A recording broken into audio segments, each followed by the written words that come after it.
એકમ 1 રાસાયણિક ગતિ। મિત્રો, અગાઉ આપણે ઉષ્માગતિશાસ્ત્ર વિશે અભ્યાસ કરી ચૂક્યા છીએ। કોઈ પણ રાસાયણિક પ્રક્રિયા કેવી રીતે થાય છે અને રાસાયણિક પ્રક્રિયા દરમિયાન તેની લાક્ષણિકતામાં કેવા ફેરફાર થાય છે તે આપણે ઉષ્માગતિશાસ્ત્ર ઉપર ઉષ્માગતિશાસ્ત્રના આધારે બધું નક્કી કરી શકીએ છીએ। આપણે આપમેળે થતી રાસાયણિક પ્રક્રિયાઓ વિશે પણ શીખી ગયા છીએ।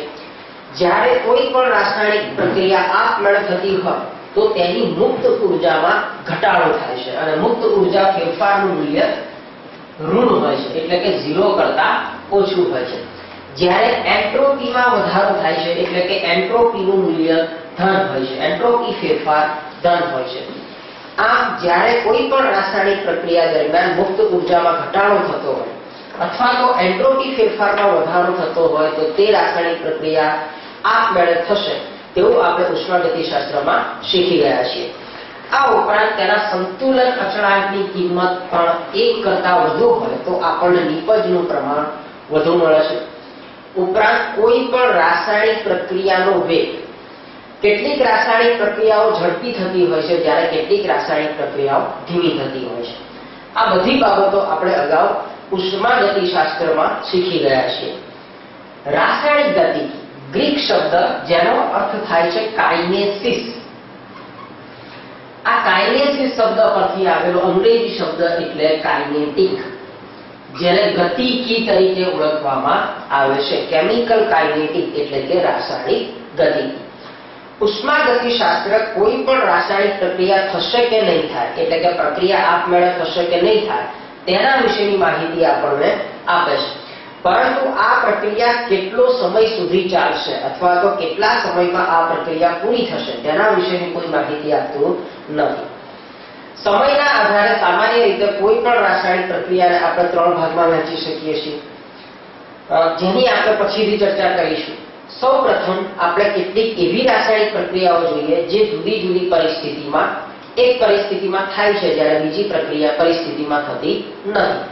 ઉદાહરણ તરીકે ઓક્સિજન વાયુ અને નાઇટ્રોજન વાયુ બંને વાયુઓ વાતાવરણમાં રહેલા છે। આ બંને વાયુઓ સામાન્ય પરિસ્થિતિમાં એકબીજા સાથે સંયોજાતા નથી, પરંતુ જ્યારે વીજળીનો ચમકારો થાય ત્યારે હાઈ વોલ્ટેજની વચ્ચે વાતાવરણમાં રહેલો ઓક્સિજન વાયુ નાઇટ્રોજન વાયુ સાથે સંયોજાય છે અને નાઇટ્રિક ઓક્સાઇડ બનાવે છે। આ ઉપરાંત દૂધ બગડવાની પ્રક્રિયા, સામાન્ય રીતે આપણને ખબર છે કે રેફ્રિજરેટરમાં દૂધ બગડતું નથી કારણ કે તાપમાન ઊંચું હોય છે। જો રેફ્રિજરેટરમાંથી દૂધને બહાર કાઢવામાં આવે તો રેફ્રિજરેટર કરતા બહારનું સામાન્ય તાપમાન વધારે હોવાથી દૂધ ધીમે ધીમે બગડવાનું શરૂ થાય છે, જેનો અર્થ એ થાય છે કે દૂધ બગડવાની પ્રક્રિયા એ તાપમાન પર આધારિત છે। ધીમા તાપમાને આ પ્રક્રિયા ખૂબ જ ધીમે થાય છે, જેમ જેમ તાપમાન વધતું જાય તેમ આ પ્રક્રિયામાં વધારો થતો જાય છે। તે જ પ્રમાણે ખોરાક રાંધવાની પ્રક્રિયા, જ્યારે તાપમાન વધારવામાં આવે ત્યારે ખોરાક રંધાય છે। આમ કેટલા સમયમાં કોઈ પણ રાસાયણિક પ્રક્રિયા પૂરી થશે તેના આધારે રાસાયણિક પ્રક્રિયાઓને મુખ્યત્વે 3 ભાગમાં વહેંચવામાં આવે છે। એક ભાગ જે ખૂબ જ ધીમી અથવા તો અતિ ધીમી પ્રક્રિયા તરીકે ઓળખવામાં આવે છે। મિત્રો, જેમ કે યુરેનિયમનું વિકેરિત થવું,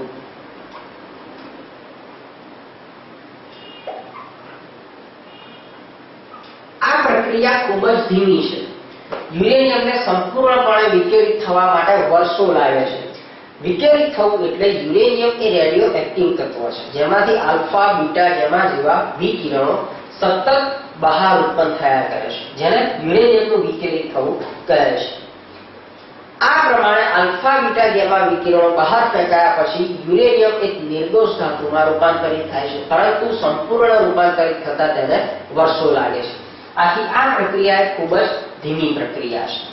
બીજી પ્રક્રિયા જેને ધીમી પ્રક્રિયાઓ તરીકે ઓળખવામાં આવે છે એ કેટલાક કલાકોમાં પૂરી થતી હોય છે।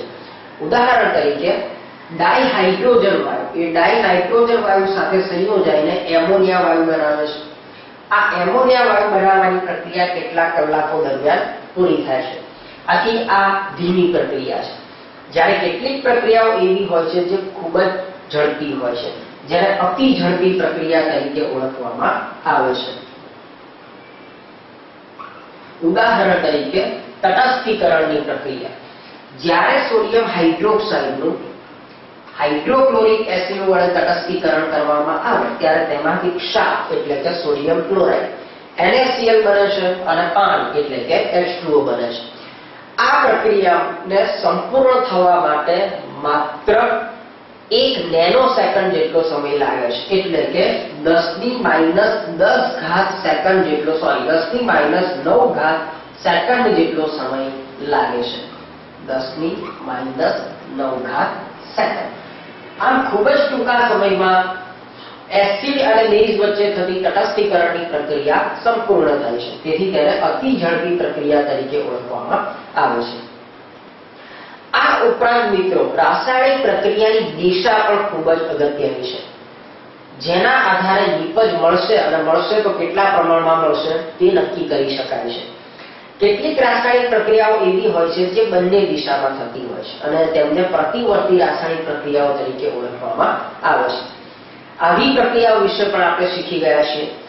દૂધમાંથી દહીં બનવાની પ્રક્રિયા એ પ્રતિવર્તી પ્રક્રિયા નથી, કારણ કે દૂધમાંથી દહીં બને છે પરંતુ દહીંમાંથી ફરી પાછું દૂધ બનતું નથી. પરંતુ કેટલીક પ્રક્રિયાઓ એવી હોય છે કે જે પ્રતિવર્તી હોય છે અને એક જ સાથે પ્રક્રિયકમાંથી નિપજ બનતી હોય તે દરમિયાન ફરીથી પાછી નિપજમાંથી પ્રક્રિયક બનતા હોય છે.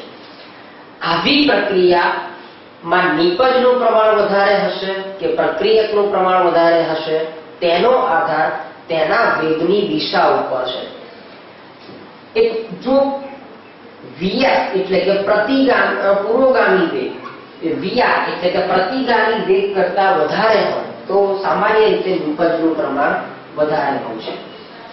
વિયા એટલે કે પુરોગામી વેગ, ફોરવર્ડિંગ વેલોસિટી ઓફ રિએક્શન એટલે કે પુરોગામી વેગ તરીકે ઓળખવામાં આવે છે, જે પ્રક્રિયકમાંથી નિપજ બનવા તરફની દિશામાં આ રાસાયણિક પ્રક્રિયા થતી હોય છે, જેમાં નિપજ વધુ પ્રમાણમાં મળે છે.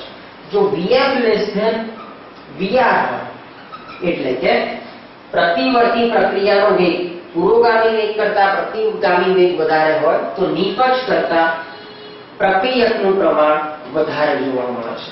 અને જો Vf બરાબર Vr હોય તો તેવી પ્રક્રિયા સંતુલન સ્થિતિમાં છે તેમ કહેવાય છે. અને આવી પ્રક્રિયા દરમિયાન પ્રક્રિયક કે નિપજ બંનેમાંથી કોઈ પણ પદાર્થની સાંદ્રતામાં વધારો કે ઘટાડો જોવા મળતો નથી. તો મિત્રો આ બધું આપણે અગાઉ ઉષ્માગતિશાસ્ત્રમાં જોઈ ગયા છીએ. આ પ્રકરણમાં ખાસ કરીને પ્રક્રિયા કેટલા સમયમાં પૂરી થશે, પ્રક્રિયા ઝડપી છે કે ધીમી છે તેના વિશે આપણે જોવાનું છે, જેને રાસાયણિક ગતિ કેમિકલ કાઇનેટિક તરીકે ઓળખવામાં આવે છે.